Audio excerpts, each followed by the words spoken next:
Euh, donc, merci Dominique. Je vois que tu gardes toujours ton dynamisme et c'est très bien et ton implication sur cette thématique qui nous est chère du problème du handicap.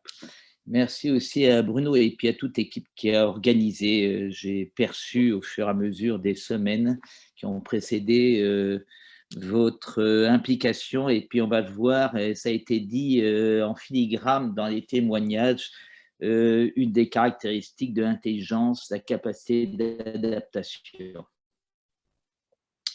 Donc, je vais demander à Clément de voilà, débuter le diaporama. Donc, alors, la suivante. Alors, je ne sais pas, c'est moi qui passe ou... Ah oui, c'est vrai. Donc, voilà, l'équipe d'organisation présidée par Bruno Paulet là, m'a demandé de parler du développement de l'intelligence. Et comme il l'a expliqué tout à l'heure, bien sûr, et on est obligé de faire des choix. Donc, j'ai modifié un peu le titre en donnant quelques bases qui me sont utiles, en tout cas, par rapport à ce qu'ont raconté les 4 parents dans leur témoignage pour éclairer ce qui m'est utile comme connaissance, pour éclairer, si vous voulez, la compréhension d'une situation clinique et surtout comment optimiser. Finalement, même à la fin de mon activité au CHU, je me posais toujours la question du pourquoi je m'intéressais particulièrement à la situation des enfants les plus démunis sur le plan neurologique et psychique. Et je pense que c'est cela qui m'intéressait, c'est comment finalement on peut malgré tout progresser, comme a dit Jacques Lement tout à l'heure, finalement regarder avec une certaine espérance les progrès de développement. Alors pourquoi on peut regarder avec une certaine espérance ces progrès de développement? Quelles en sont les bases? Comment les neurosciences qui ont explosé dans leur dynamisme, dans leur connaissance, comment ces neurosciences peuvent nous aider à mieux comprendre? Diapositive suivante. Donc, à mieux comprendre quoi l'intelligence, et je reprends, sans qu'on se soit donné le mot, la définition du dictionnaire Larousse que Bruno Paulet a cité tout à l'heure, et qu'en partie parce que, bon, contraint, mais on s'aperçoit dans cette définition qu'il y a beaucoup de bases, d'éléments mis en exergue, là, en rouge, qui montrent finalement les structures sous-jacentes, on va le voir, au niveau cérébral pour connaître, s'adapter, être pensant, comprendre et finalement être en capacité de saisir une chose par la pensée. C'est bien éloigné de finalement cette définition triviale de Binet avec son test en 1905 qui me disait ben, l'intelligence, c'est ce que mesure mon test. Et on va en voir les limites. Diapositive suivante. L'intelligence, de fait, un des éléments, c'est relier. Et là aussi, relier, eh ben, au niveau cérébral, c'est une fonction essentielle qui a été, si vous voulez, surtout reconnue ces 15 dernières années et surtout ces 10 dernières années. Avant, dans la perception populaire au sens large du terme, au sens noble du terme, l'intelligence, c'était les neurones. Et je vais essayer de vous montrer que ce n'est pas que les neurones. Et pour comprendre l'intelligence sur le plan neurologique, il y a un élément essentiel en neurosciences, c'est qu'il faut désubjectiver, il faut essayer d'objectiver une fonction. Et c'est toute la difficulté. Donc, on essaye de fragmenter l'intelligence dans ses différentes composantes et après, d'en regrouper, d'en faire une intégration. Et en neurosciences, jusqu'à ces dernières années, l'approche était très unitaire, en structures séparées, et puis à nous, dans la lecture, d'en faire la synthèse. Et peu à peu, il y a maintenant de la recherche intégrative, et diapositive suivante, qui fait apparaître que cette recherche intégrative, diapositive suivante, Clément, diapositive suivante, voilà, qui fait apparaître les limites des tests. De fait, comme vous le savez, ces tests, et ça a été dit d'ailleurs par au cours des 4 témoignages, ces tests sont très limités et inadaptés. Et je vais essayer de vous montrer pourquoi. Parce que cette courbe gaussienne de la répartition d'intelligence, je pense que ça sera beaucoup plus développé par la suite dans les interventions suivantes, mais ne fait pas intervenir ou pas assez la fonction des situations, l'importance des situations dans lesquelles se trouve l'enfant. Le deuxième élément, c'est les capacités d'adaptation qui sont peu évaluées, et surtout ce qu'on appelle l'effet plancher, c'est-à-dire que ces tests sont faits pour conceptualiser autour d'une moyenne. Et là, on s'intéresse à la limite inférieure et les tests sont peu opérants. Diapositive suivante. Alors, on voit aussi dans cette répartition gaussienne qui, en fait, est beaucoup plus une répartition donc statistique d'une population dite normale.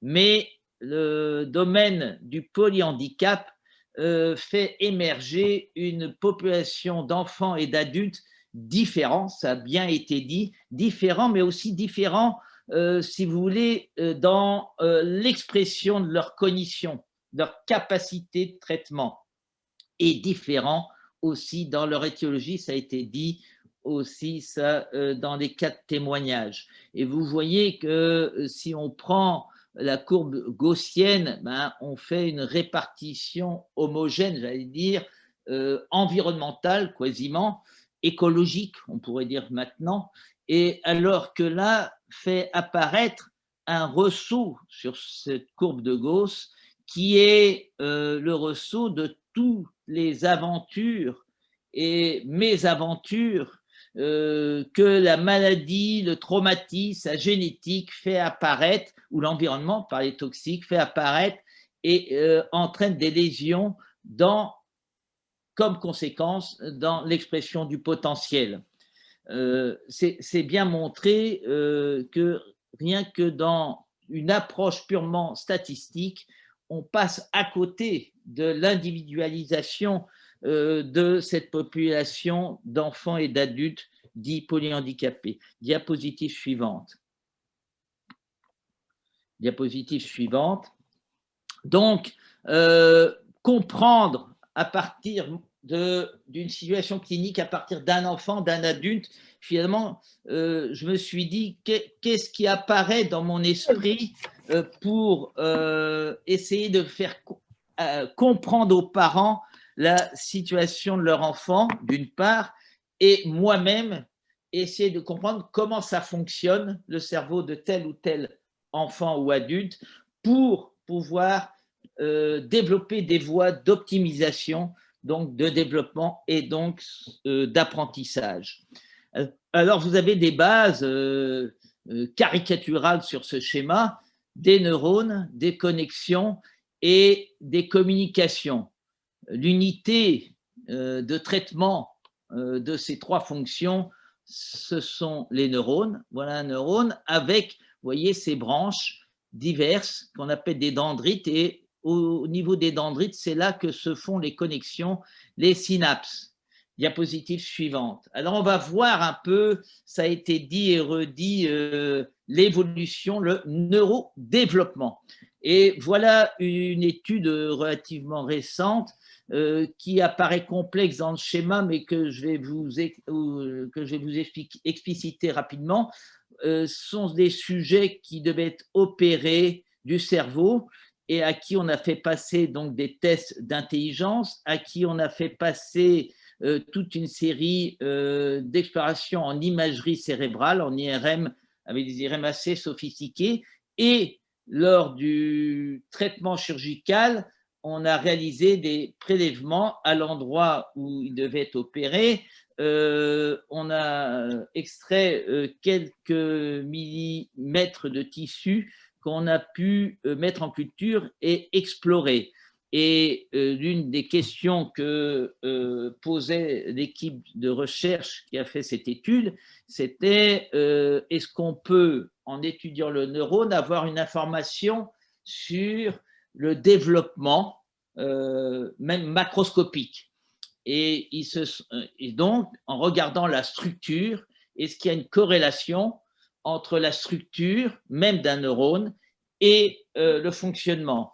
Et ce qui est intéressant à voir, c'est qu'avec des techniques sophistiquées, on peut mesurer la longueur de tous ces prolongements qu'on appelle des dendrites. Et sur ces dendrites, sur ces prolongements, c'est là que se font les connexions.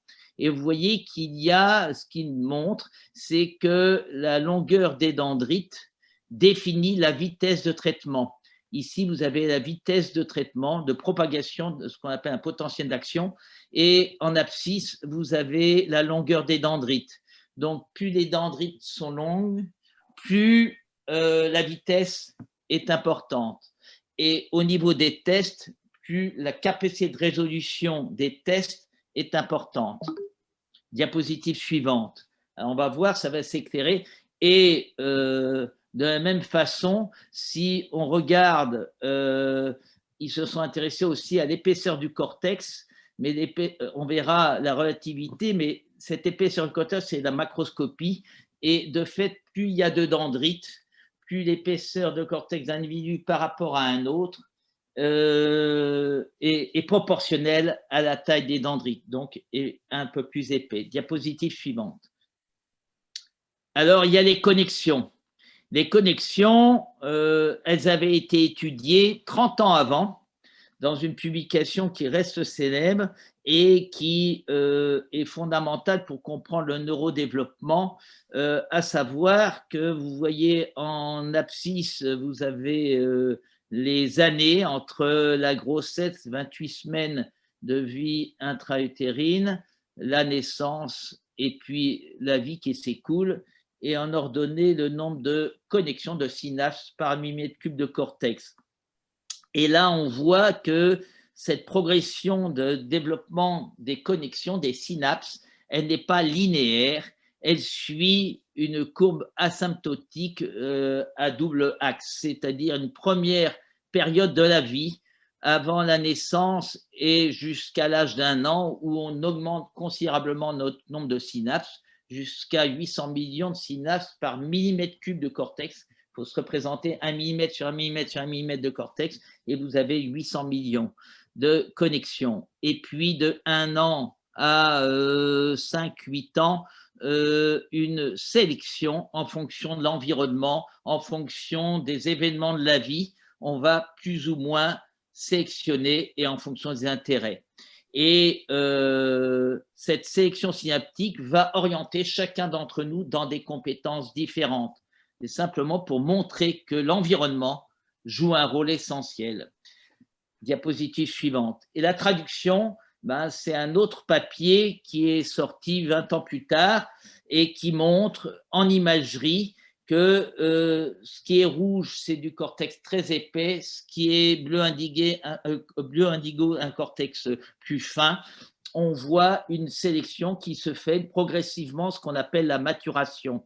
Et il y a là beaucoup de synapses et là beaucoup moins. Ça veut dire qu'on a sélectionné. Quand vous en avez trop, vous n'arrivez pas à gérer schématiquement. Ou en tout cas, ça se gère mal et ça donne des ordres aberrants.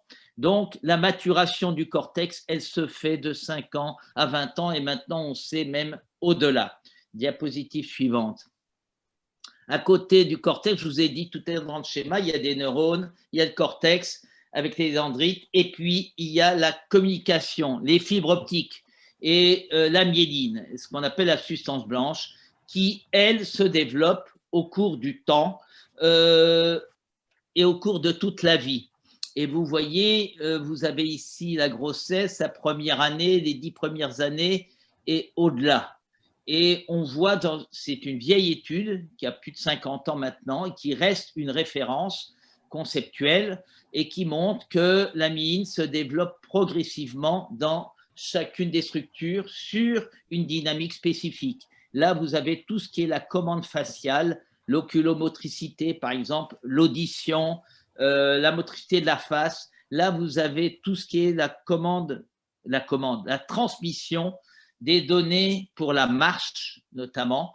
Et puis là, vous avez, et ça est intéressant, le développement des capacités abstractives, mais aussi relationnelles, pour montrer que, vous voyez, cette myéline, ces fibres optiques se développent après la naissance et qu'elles vont être à forte influence des stimulations de l'environnement au sens de l'environnement psychique. Il y a évidemment, bien sûr, l'alimentation, l'environnement physique, mais l'environnement psychique. Et ceci va se poursuivre tout au long de la vie. Diapositive suivante. Donc, on voit la myéline, les cortex, les dendrites, les axones.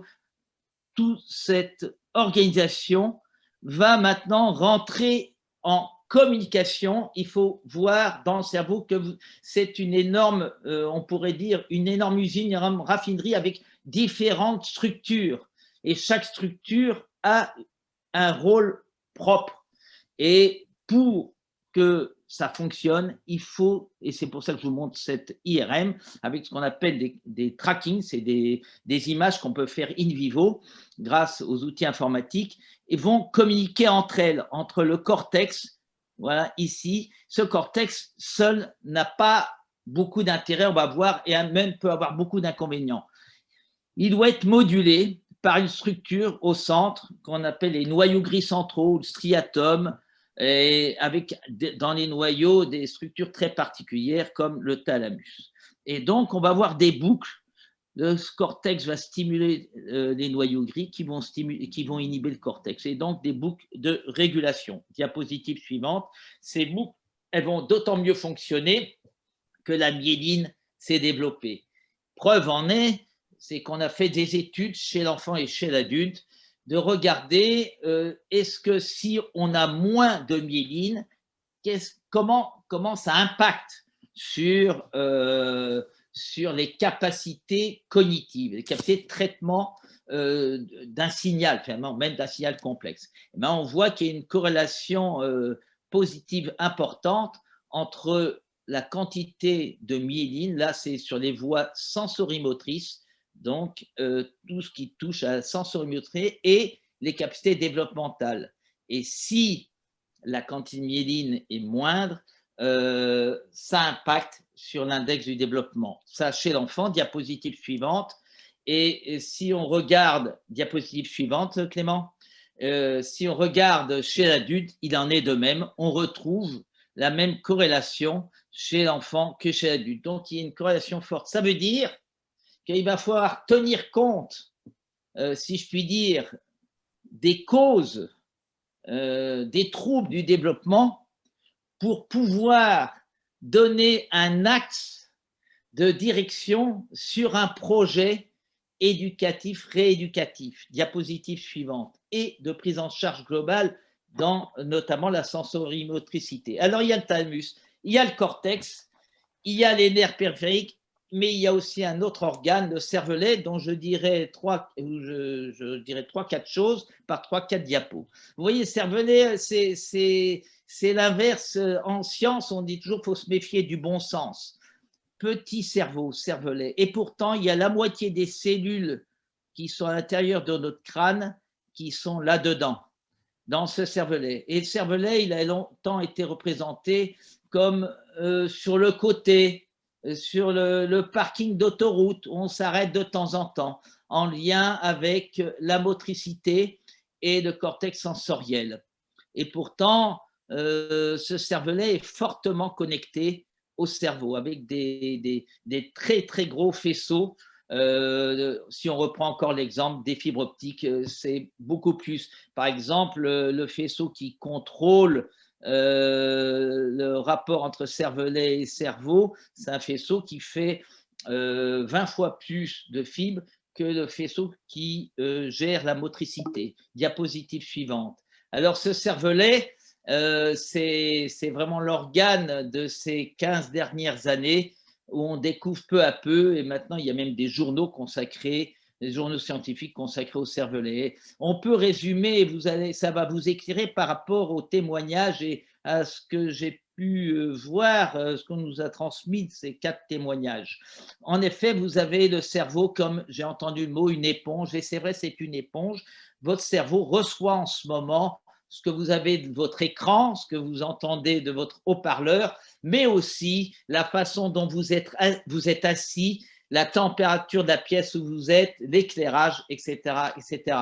Donc, tout ceci est géré et le cerveau reçoit toutes ces informations, ces inputs, et avec la boucle que je vous ai montré tout à l'heure, va gérer ce qu'on appelle le rapport signal-bruit. Il y a énormément de bruit, toutes ces informations, et votre cerveau va sélectionner des éléments. Ces éléments, le cerveau va ensuite les traiter. Et pour pouvoir faire ça, il a besoin, pour sélectionner, gérer le rapport signal-bruit, du cervelet. Diapositive suivante. Ce cervelet, vous voyez, il reçoit des informations visuelles, auditives, somatosensorielles. Il ne reçoit pas que la coordination motrice, il reçoit toutes les informations. Et représenté ici schématiquement, voilà ce cervelet avec toute une organisation, comme on dit en anglais, hardware et software, donc d'ordinateurs et de logiciels, va traiter l'information qui arrive, qui a été transmise par le cerveau dans ce cervelet, qui va le moduler, l'optimiser et le renvoyer dans les noyaux gris centraux. Diapositive suivante. Et donc, ce cervelet va être essentiel dans la gestion de l'écosystème dans lequel l'humain se trouve. Et là, je voudrais vous présenter une étude qui s'est intéressée notamment au rôle du cervelet. Comme vous le savez, depuis une vingtaine d'années, on sait que le cervelet est très impliqué dans les troubles du spectre autistique. Et une étude qui a fait l'évaluation de toutes les connaissances dans le syndrome autistique sur les causes rapportées par la science, par les neurosciences dans la littérature scientifique. Et vous voyez, on a le nombre d'articles qui prouvent le rapport à la vaccination et autisme, 0,9. Le facteur est de 0,9, donc c'est plutôt moins que 1. Et puis, vous avez, par rapport à s'il y a des antécédents génétiques, par exemple les parents qui ont une déficience, si vous avez eu un traumatisme, si vous avez, il y a une prématurité, etc. Donc, toutes les causes sont listées et on voit les causes principales rapportées dans observationnelles.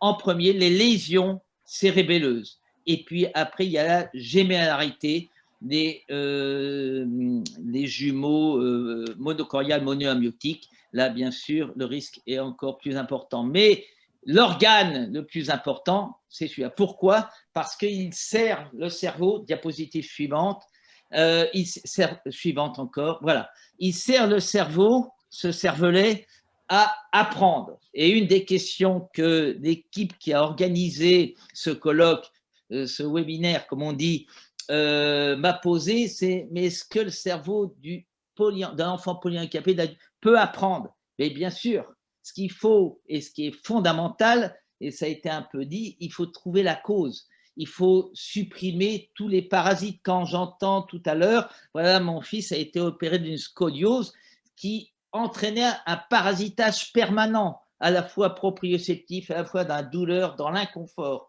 Si on améliore le confort, on améliore l'optimisation des fonctions d'apprentissage. Je voudrais vous montrer sur ce schéma tout ce que je vous ai expliqué juste avant et qui maintenant s'exprime par ces schémas, les noyaux gris centraux, le cortex, le cervelet. Vous avez une capacité d'apprentissage de votre cerveau qui est non supervisée, c'est-à-dire il reçoit tout. Et c'est ça, un des gros problèmes de la personne avec polyhandicap, c'est la difficulté à sélectionner. Et ce qui va faire qu'un enfant, un adulte polyhandicapé qui est dans un environnement non cohérent incohérent, traumatisant par le son, par l'inconfort, par le fait qu'il soit mal assis, voilà, il va tout récupérer. Et donc, on va demander au cervelet un énorme travail de sélection et de modulation. Et ceci se fait, ce cervelet va gérer, je vous disais tout à l'heure, rapport signal-bruit, sélectionner les signaux par rapport à un bruit de fond. Donc, il y a un triptyque cortex, noyau gris, cervelet qui est essentiel. Et vous voyez déjà votre cerveau, ce n'est pas une espèce de masse informe, non, il y a toute une série de structures qui collaborent, qui coopèrent entre elles pour arriver à ce qu'on appelle l'apprentissage et finalement l'expression de son intelligence. Diapositive suivante. Diapositive suivante, Clément.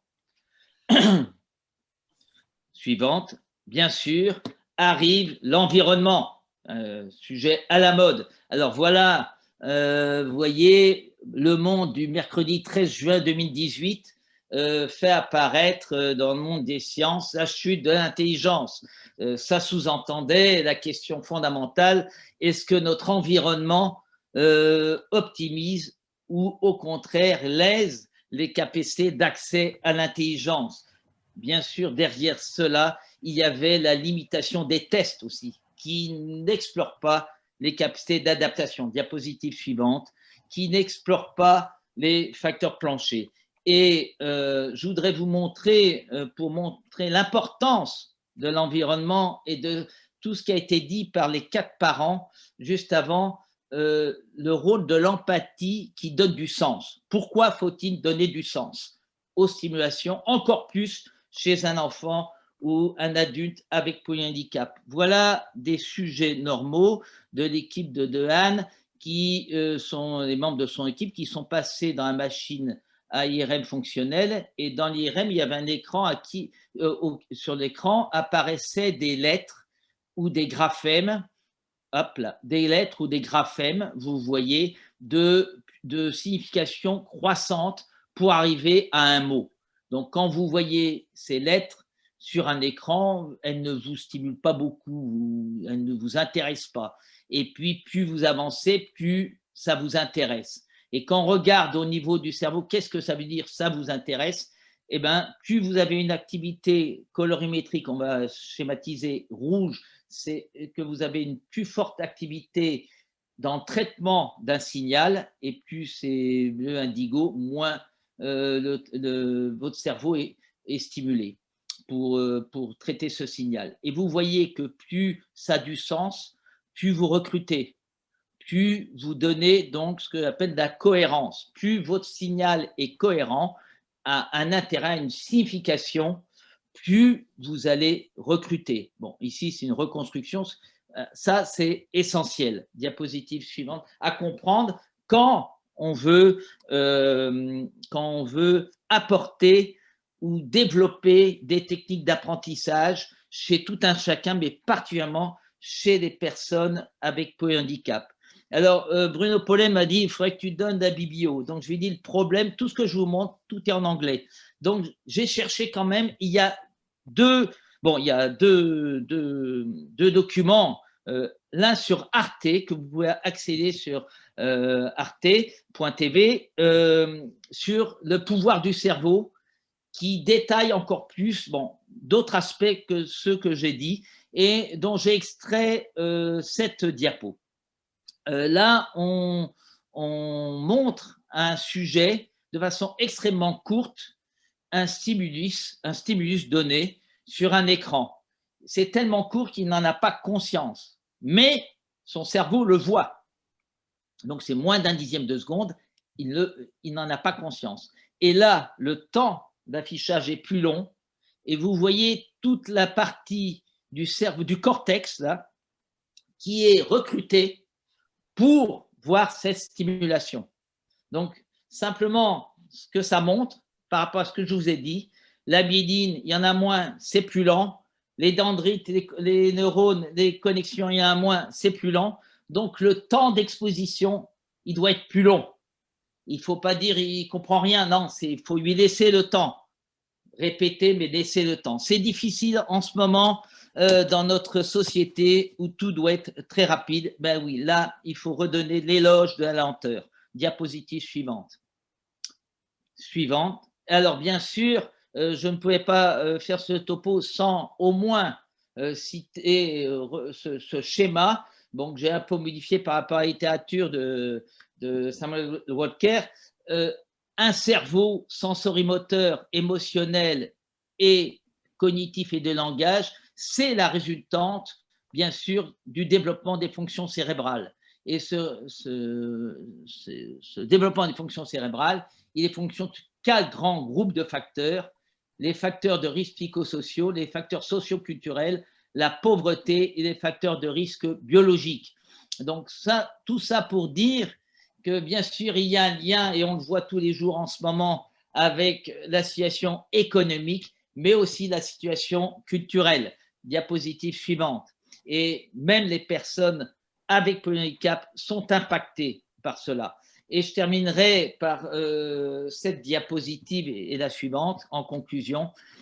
La précédente. Qu'en est-il finalement du rôle de l'environnement dans le développement? Qu'en est-il du rôle de la stimulation et des gènes? Parce que ça revient d'où ça vient, etc. Il y a un papier en 2015 dans Nature qui est très important à avoir en tête, qui permet de relativiser et surtout d'objectiviser. Une étude sur 11 000 paires de jumeaux qui a essayé de s'intéresser à ce qu'on appelle l'héritabilité du développement d'un individu par rapport à l'environnement et qui permet de montrer, j'en ai extrait ce graphe, vous voyez l'enfance, l'adolescence et jeune adulte. Et ici, vous avez le taux d'héritabilité entre 0 et 100 ou de 0 à 1. Et vous voyez que l'enfance et l'adolescence est beaucoup plus influencée par l'environnement que par l'aspect héréditaire de la transmission. Ça ne veut pas dire qu'il n'y a pas d'hérédité, parce il y a une hérédité, mais elle est bien moindre. Vous voyez, elle est 0,4, donc on considère que 60% de l'impact du développement dans le développement intelligent, c'est lié à l'environnement. Et d'où les CAMS, d'où toutes les structures, d'où l'importance des 15 premières années. Et que quand on arrive à l'âge adulte, c'est plus l'hérédité au sens familial, l'histoire familiale qui s'exprime. Donc, je soulignais cela pour montrer, bien sûr, en tant que neuropédiatre, l'importance des 20 premières années. Mais je pense que vous en êtes tout à fait convaincu. Et dernière diapo, je n'en ai pas parlé, mais je le cite quand même par cette diapo, l'importance de l'émotion, la gestion des émotions. Alors, je vous montre ce schéma, vous pouvez le trouver dans Sciences et Vie, dans un Sciences et Vie, vous regardez sur Internet, Sciences et Vie, émotion, et ça sortira. J'ai pris ça parce qu'il y a des schémas, ça m'évitait de les refaire ou de les rechercher à droite à gauche. Qu'est-ce que je veux faire passer comme message dans ces schémas? Le fait que l'émotion, il n'y a pas un endroit où il y a le centre de la joie, de la colère, de la peur ou de la tristesse. Vous voyez, et c'est ce que j'ai essayé de vous montrer là tout au cours de ces 30 diapositives, que le cerveau est un système cybernétique qui est un système communicant. Vous n'avez jamais une zone. C'est comme croire qu'il y a un centre de l'autisme. Non, non, il n'y a pas un centre de l'autisme, il n'y a pas un centre des émotions.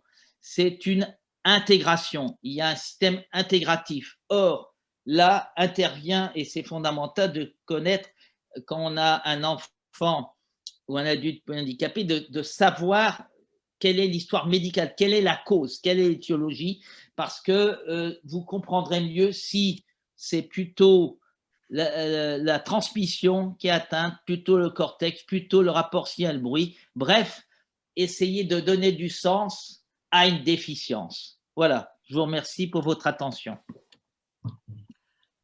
Merci Louis, c'est vraiment passionnant et tu nous expliques vraiment des choses qui peuvent être mises en application de façon directe lorsqu'on s'occupe des personnes polyhandicapées, puisque l'enjeu de ce travail va être vraiment toujours de permettre à la personne d'utiliser les capacités qui sont les siennes.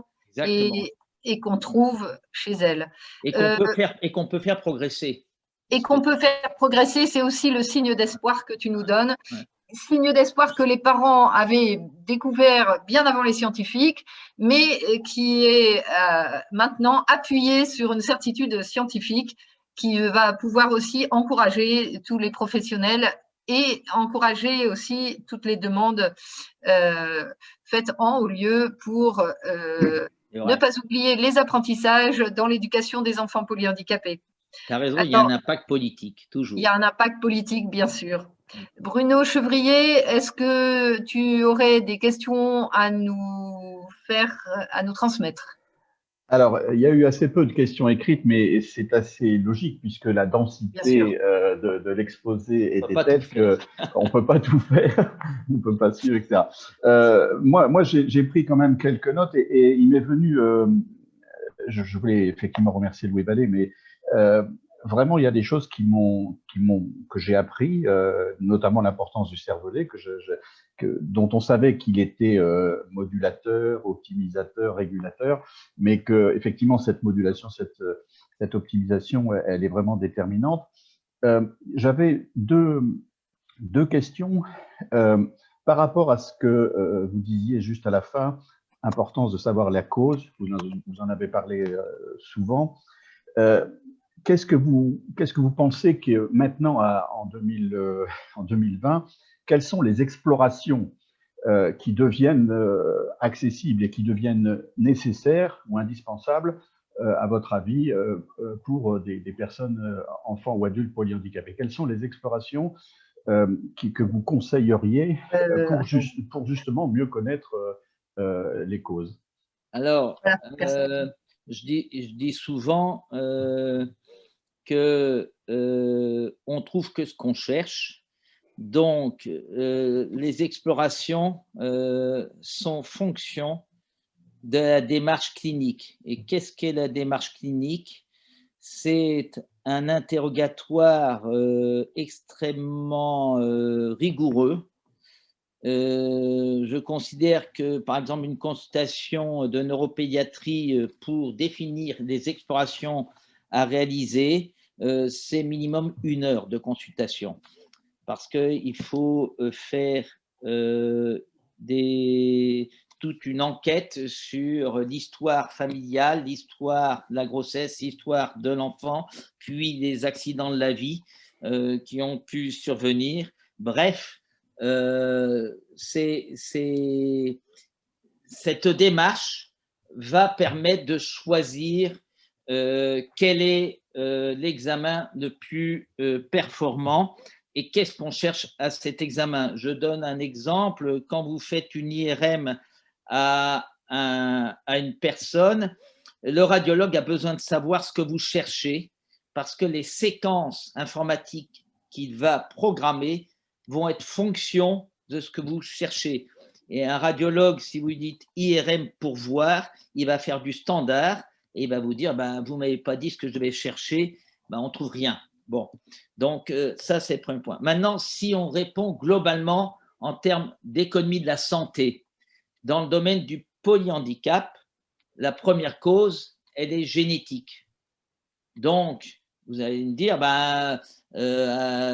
il n'y a qu'à Faucon, on n'a qu'à faire des bilans génétiques à tout le monde. Non, parce que là aussi, le généticien a besoin, pour s'éclairer, d'arguments cliniques.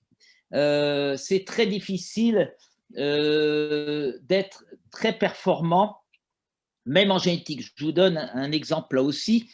Si on demande un bilan génétique pour une personne qui a une déficience importante responsable de polyhandicap, le généticien va trouver toute une série de variants de la normale qui ne sont peut-être pas normales, mais qui sont peut-être normales. Et donc, le seul moyen qu'il a actuellement, c'est le dialogue avec le clinicien. Et la question que vous posez, M. Chevrier, ça n'est pas un hasard parce que la Société française de neuropédiatrie m'avait demandé de faire une mise au point lors du congrès qui est reporté là, pour l'année prochaine. Y a-t-il encore de la place pour la clinique par rapport au développement de la technologie? Et la réponse est oui. Donc là, on a un autre problème, finalement, dans votre question, c'est l'accès à une bonne démarche de clinicien. Et donc, la formation de médecins dans ce domaine. Ok, merci. Je vais donner la parole à Bruno Paulet, là, qui voulait peut-être… Oui, alors il y a une question oui. qui est apparue aussi dans le chat pendant que Louis parlait. Excusez-moi, je voulais poser cette question, transmettre cette question. Y a-t-il une relation entre irritabilité sensorielle et cervelet? La réponse est oui, formellement. À tel point que je vais donner deux exemples. Mes secrétaires avaient mal dans le dos. Et j'avais remarqué que quand elles étaient fatiguées, comme tout le monde, elles faisaient plus d'erreurs dans la frappe. Et donc, je me suis intéressé à pourquoi elles faisaient des erreurs, et parce qu'elles étaient mal assises, elles étaient inconfortables. Donc, j'ai finalement acheté des fauteuils qui coûtent un peu plus cher, ergonomiques. Ça a diminué le nombre d'arrêts de travail et ça a amélioré leur efficience. Donc ça, c'est le premier point. Et deuxième point, deuxième exemple, c'est quand vous avez une personne avec polyhandicap qui est bien sûr mal installée, elle est moins efficiente, mais aussi quand elle est douloureuse, elle ne peut pas, et la douleur chez la personne polyhandicapée et en dehors des parents, elle est très difficile à percevoir quelquefois, parce que ce n'est pas forcément décrit. C'est aussi un repli sur soi, ça peut être un trouble du tonus, ça peut être des troubles alimentaires, ça peut être très varié. Donc, et ça empêche ce cervelet de jouer son rôle d'optimisation des signaux. Donc, la façon dont on positionne, j'allais dire, quelqu'un pour être assis ou même allongé est fondamentale. Il y a d'ailleurs tout un nombre de structures qui prennent des photos. Le docteur Pern avait vraiment développé ça à Vendin, où quand il transférait un enfant dans mon service, il transférait avec les photos de positionnement pour essayer d'optimiser. En fait, ça a des conséquences fondamentales sur le fonctionnement du cervelet. Ok, merci. Bruno Paulet, tu voulais donc parler? Merci beaucoup, mais je rappelle à l'assistance que si vous avez des questions, n'hésitez surtout pas à les écrire. Bruno Chevrier les relève et pourra vous passer la parole même si vous le souhaitez. Puisque vous me donnez la parole et je vous en remercie, je voulais d'abord dire à notre ami Louis un petit mot d'abord pour ses secrétaires. Louis est un remarquable neuropédiatre, on vient encore tous de le constater, mais si ces secrétaires ont mal au dos, n'hésite pas Louis à les orienter vers un MPR, et de réadaptation. Je promets qu'on en prendra le plus grand soin. Et ceci, tout à fait d'accord. Tu as très bien fait en leur faisant changer leur fauteuil, mais avant cela, on peut aussi éventuellement, n'hésite pas, les examiner, leur rendre service. Ça me fera plaisir si jamais je peux modestement les aider. Ensuite, je voulais te remercier pour ce remarquable vraiment exposé construit, étayé, didactique. Dans le chat que tu n'as pas eu le temps de lire, il y a énormément de remerciements et beaucoup de gens signalent le côté passionnant de ton intervention. C'est gentil, merci à tous. Alors, ce que je voulais simplement dire, moi, j'ai j'ai retenu quelques très grandes idées. Moi, j'ai un esprit simple, j'ai retenu quelques grandes idées. D'abord, tu nous as parlé des fondamentaux, la longueur des dendrites, le nombre des connexions, l'importance de la maturation, la myéline, l'importance du cervelet, dont moi aussi j'ai pris conscience et je n'avais pas cette notion-là. Mais tu nous as surtout dit aussi que, du coup, l'environnement joue évidemment un rôle essentiel et que l'environnement physique, psychique, psychologique, je dirais psycho-affectif, joue un rôle essentiel. Tu nous as dit d'ailleurs il faut supprimer tous les parasites pour permettre à la personne d'apprendre le mieux possible. Si on améliore son confort, on améliore l'apprentissage. Moi, je rajouterais aussi, si on améliore son bien-être psycho-affectif, si on améliore le dépistage et la lutte contre les douleurs de nos amis polyhandicapés, sans doute, évidemment, ils sont dans de meilleures dispositions pour des apprentissages. C'est la palissade, mais je pense que c'est bien de les répéter, surtout que là, tu les étayes de façon scientifique. Tu nous dis, on apprend plus, les personnes polyhandicapées et tout le monde apprennent plus quand ça nous intéresse. Moi, je dirais même, effectivement, est-ce qu'on peut dire qu'on peut proposer à nos amis, les personnes polyhandicapées, essentiellement, c'est ce qui est fait d'ailleurs, des activités qu'ils aiment, parce que c'est sans doute de ça qu'elles tireront le plus grand bénéfice.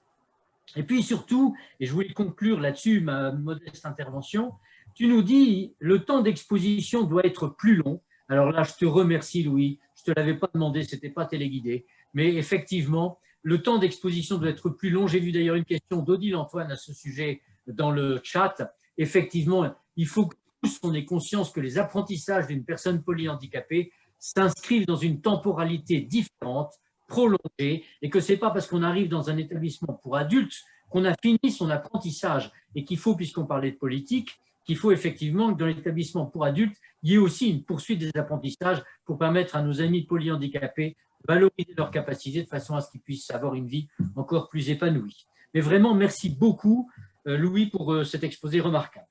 Je voulais ajouter ce qui a été aussi souligné dans le chat, c'est que les capacités d'apprentissage, comment dirais-je, s'expriment dans tous les moments de la vie et que donc ça concerne absolument toutes les catégories de personnel dans les établissements.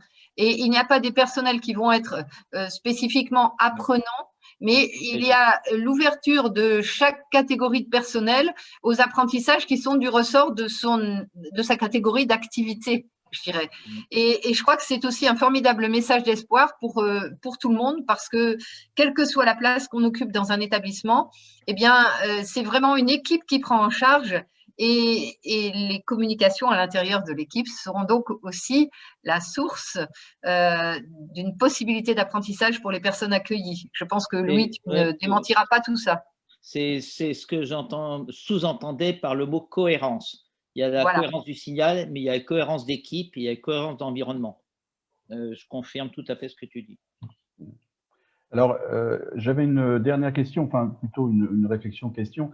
On parle à la fois de la stimulation, de l'importance de cette stimulation, de l'enrichissement, de la cohérence, et puis on parle aussi de cette lenteur nécessaire, de ce rythme nécessaire, de cette maîtrise sensorielle de l'environnement. Il y a eu des débats là-dessus historiquement entre les hyperstimulations et puis etc. Oui.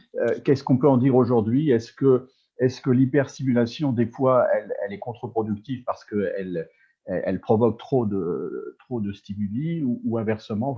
Qu'est-ce qu'on peut dire à l'heure d'aujourd'hui là-dessus? C'est vrai, il y a cet aspect-là, M. Vry, qu'il faut aborder. L'hyperstimulation crée d'une certaine façon un déséquilibre, c'est-à-dire qu'on va optimiser, on va dire, une compétence aux dépens des autres. C'est la méthode Doman, qui est la plus ancienne dans l'hyperstimulation, qui proposait, je me rappelle de parents désespérés et désorientés qui se raccrochaient à ces propositions d'hyperstimulation et qui, au bout de certains temps, s'apercevaient que peut-être leur enfant faisait un acte moteur, quel qu'il soit, de plus, mais aux dépens d'une vie psychique beaucoup plus altérée ou d'un équilibre, entre guillemets, le bonheur, en tout cas le bonheur du confort, d'un certain confort de vie qui était altéré. Donc oui, les hyperstimulations, elles peuvent être très ponctuelles à un moment donné dans un domaine donné. Ce que disait Bruno Paulet, sur la rééducation, ça peut être ponctuellement comme quand vous avez une fracture ou des conséquences d'un séjour en réanimation, où vous avez un syndrome post-réa, vous ne pouvez plus marcher, là on va vous stimuler énormément dans les 15 jours, 3 semaines, 1 mois, et puis après on va retrouver quelque chose de plus harmonieux. Le risque de l'hyperstimulation chez l'enfant prématuré, c'est le déséquilibre psychique. Merci beaucoup, Louis. Je crois que nous allons arrêter là les questions. C'est merveilleux.